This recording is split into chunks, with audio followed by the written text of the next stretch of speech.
Motorcycle তরুণদের কাছে এক জনপ্রিয় বাহন, শখেরও বলা চলে। আবার বয়স্করা এটি ব্যবহার করেন প্রয়োজনে। বলতে গেলে সব বয়সীদের কাছেই এই বাহনের চাহিদা তুঙ্গে। তবে এবার মোটরসাইকেল নিয়ে কঠোর নির্দেশনা দিয়েছে Bangladesh road transport authority BRTA।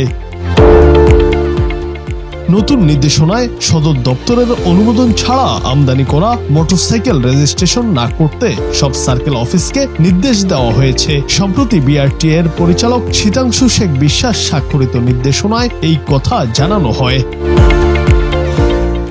নির্দেশনায় বলা হয়, ইদানিং লক্ষ্য করা যাচ্ছে কিছু কিছু অসাধু মোটরসাইকেল আমদানিকারক সেমি নকড ডাউন বা কমপ্লিটলি নকডাউন অবস্থায় মোটরসাইকেল আমদানি করে তার আমদানি সংক্রান্ত কাগজপত্র জালিয়াতি করে কমপ্লিটলি বিল্ড ইউনিট হিসেবে মোটরসাইকেল রেজিস্ট্রেশন করছে। এছাড়া কিছু কিছু ক্ষেত্রে 165 সিসির বেশি সিসি সম্পূর্ণ মোটরসাইকেলকে 165 সিসি বা তার চেয়ে কম সিসি বিশিষ্ট মোটরসাইকেল হিসেবে ঘোষণা করে কাস্টমস থেকে ছাড় করা হচ্ছে এবং BRTA থেকে রেজিস্ট্রেশনের চেষ্টা করা হচ্ছে। এ ধরনের ত্রুটিপূর্ণ মোটরসাইকেলের রেজিস্ট্রেশন বন্ধে BRTA সদর কার্যালয় থেকে মোটরসাইকেলের সব কাগজপত্র যাচাই বাছাই করে CBU বা SKD অবস্থায় আমদানি করা মোটরসাইকেলগুলোর চেসিস ও ইঞ্জিন নম্বরের তালিকা অনুমোদন ও BRTA ISA আপলোড করা হবে। তার পরিপ্রেক্ষিতে সার্কেল অফিসগুলো রেজিস্ট্রেশন দেবে।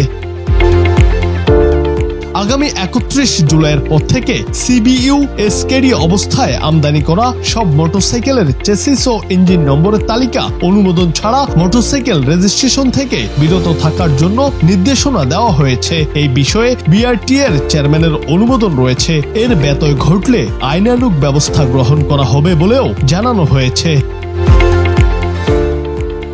জুনায়েদ আহমেদ, বাংলা টিভি।